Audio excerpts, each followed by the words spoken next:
আর আজকের এই ভাঙড়ের মাটিতে দাঁড়িয়ে বলছি, নওশাদের আব্বাসের আর ওর চাচা তুহা তিনটেরে যদি আগামী দিনে রাতের ঘুম না কেড়ে নিতে পারি, আমার নাম শওকত মোল্লা নয়। শওকত মোল্লা প্রকাশ্য মঞ্চ থেকে বলছে, নওশাদ আব্বাস এবং ওর চাচা তহা এই তিনজনের রাতের ঘুম কেড়ে না নিতে পারলে আমার নাম শওকত মোল্লা নয়। আপনি এ বিষয়ে কি বলবেন? আমার কাকার বিষয় যেটা বলছেন, উনি মমতা ব্যানার্জির খুব ক্লোজ, সেই বিষয়টা নিশ্চিতভাবে কাকা বুঝে নেবেন। চুনোপুটিদেরকে পাত্তা দেয় না, আমি দেখছি ইদানিংকালে ওর বিরুদ্ধে যথেষ্ট মুখ খুলছে। এখন বিষয় হচ্ছে নওশাদ সিদ্দিকী, আব্বাস সিদ্দিকী। আমরা ওই তৃণমূল কংগ্রেসের শওকত মোল্লা সাহেব যে লেভেলের নেতা, 800-900 নেতা আছে ওই তার দলে, এই ধরনের তোর কথায় আমরা পাত্তা দিই না। আমাদের লড়াই মমতা ব্যানার্জির রাজনৈতিক যে মতদর্শ পশ্চিমবাংলায় নিয়ে এসছে বা ক্ষমতায় থাকার পরে যে অন্যায়গুলো করছে তার বিরুদ্ধে লড়াই। সুতরাং কে কি ডায়লগবাজি করলো, স্ট্যান্ডবাজি করলো, ওতে আমরা পাত্তা দিই না। কারণ তার প্রমাণ হচ্ছে, আমাদের শহীদ মিনারে পার্টির প্রতিষ্ঠা দিবসকে চ্যালেঞ্জ করে একটা প্রোগ্রাম করতে গিয়েছিল বিভিন্ন বিধানসভায়, এক নয় একাধিক বিধানসভা, ক্যানিং পূর্ব, পশ্চিম, বাসন্তী, গোসাবা, রাজারহাট, নিউ টাউন, হাড়োয়া, মিনাখা, বিভিন্ন জায়গা থেকে লোক নিয়ে এসে ভর্তি করার চেষ্টা করেছিল, তাও করে উঠতে পারেন। সুতরাং রাজনৈতিকভাবে দেউলিয়া হয়ে গিয়েছে। মিডিয়ায় টিকে থাকার জন্য নওশাদ সিদ্দিকী, আইএসএফ, আব্বাস সিদ্দিকী সম্পর্কে সমালোচনা করো, মিডিয়া টিকে থাকবে, এর বাইরে কিচ্ছু না। আজকে হুমায়ুন কবির উনি সরাসরি জানিয়ে দিয়েছেন যে সিপিএম এবং আইএসএফ এর সঙ্গে উনি জোটে যাচ্ছেন না। তার কারণ সিপিএম এবং আইএসএফ আসন সমঝোতা নিয়ে যে পরিমাণে সিট দাবি করছে সেটা নিয়ে তিনি রাজি নন।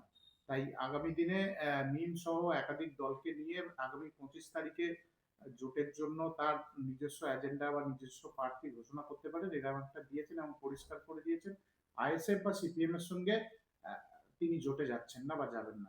আমাকে কি প্রশ্ন করছেন? উনি ওনার মন্তব্য, আমার প্রশ্ন কি? আমার জন্য প্রশ্নটা কি? দেখছেন উনি যেটা বলেছেন? দেখুন, উনি আগে একবার স্টেজে উঠে বলেছিলেন যে, স্টেজ থেকে বলেছিলেন সিপিএম কে কটা সিট দেবো, আইএসএফ কে কটা সিট দেবো, কংগ্রেসকে কটা সিট ছাড়বো। আমি সেই সময় প্রতিক্রিয়া দিয়েছিলাম। আজকের দিনেও বলছি, আমরা সিপিএম এর সাথে একটা আলোচনায় আছি, আমরা একটা সিট, নির্দিষ্ট একটা সিটের জন্য আলোচনা চলছে, কোন কোন সিটে দাঁড়াবে এটা নিয়ে চলছে, এক পর্যায়ে আছে। বাকি কে কোথায় থাকবে, কার সাথে যাবে না যাবে, সেটাকে তো আমি তো জোর করে আটকে রাখতে পারি না। তবে একটা কথা আমাদের এ রাখা দরকার, যে বিজেপি তৃণমূলের বিরুদ্ধে ভোট না ভাগ হয়ে যায়, এটা আমাদের মাথায় রাখতে হবে।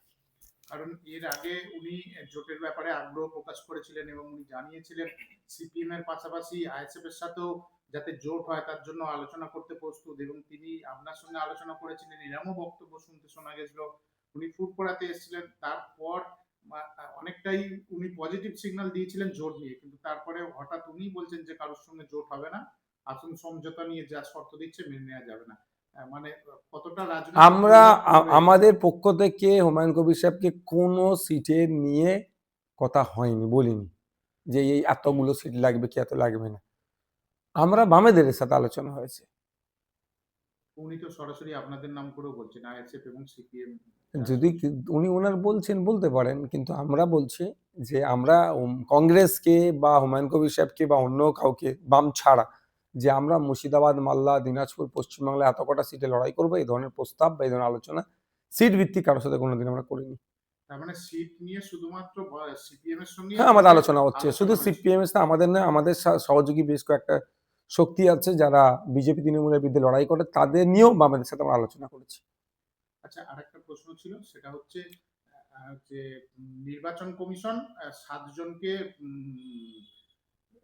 এসআইআর কাজে যুক্ত, এরকম তাদের কাজের ধরন ঠিক হয়নি, মানে যথাযথ হয়নি, সেটা নিয়ে সাসপেন্ড করেছে এবং এর বিরুদ্ধে ব্যবস্থা নেওয়ার জন্য তিনি বলেছেন নির্বাচন কমিশনের। বিষয়টা কিভাবে? দেখুন, আমি একটা কথা বলছি, এ ধরনের যদি ঠিকঠাক ব্যবস্থা গ্রহণ করে অনেকে সাসপেন্ড হবে। সন্দেশখালীতে আপনারা দেখেছেন ইন্ডিয়ান, নট ইন্ডিয়ান সিটিজেন লেখা ছিল। পরবর্তীতে আমরা সি অফিসে গিয়েছিলাম, কথা বলেছিলাম, তার পরবর্তীতে জানতে পারলাম এগুলো ফলস লিস্ট পাবলিশ করেছে। বিএলওকে যখন প্রশ্ন করেছিল ওখানকার সাধারণ নাগরিক, তখন বলছে ইআরও এগুলো বলেছে। ইআরও এড়িয়ে যাচ্ছে এখন। কোনো না কোনো জায়গায় একটা এই ধরনের হচপচের কাজ চলছে। আমরা চাই স্বচ্ছ ভোটার লিস্ট হোক, কিন্তু স্বচ্ছতার নামে হয়রানিরও আমরা বিরুদ্ধে। যেভাবে তড়িঘড়ি নির্বাচন কমিশন 7 জনকে সাসপেন্ড করার নির্দেশ দিল, তাহলে নির্বাচন কমিশনকে অতটাই স্ট্রিক্ট থাকতে হবে একটা বৈধ ভোটারের নাম বাদ পড়ে। এইটাও ওই নির্বাচন কমিশনের মাথায় থাকতে হবে। আমরা ডে 1 থেকে বলে আসছি প্রয়োজনে নির্বাচন কমিশনকে সহযোগিতা করব, কিন্তু স্বচ্ছতার নামে কোনো রকম ভাবে ছেড়খাড়, মানুষকে হয়রানি, অবৈধ পন্থা অবলম্বন করে নাম বাদ দেওয়া, বাদ তো দিতে পারবে না মানে কি তাকে হ্যারাসমেন্ট করা, এটাও কিন্তু আমরা মেনে নেব না।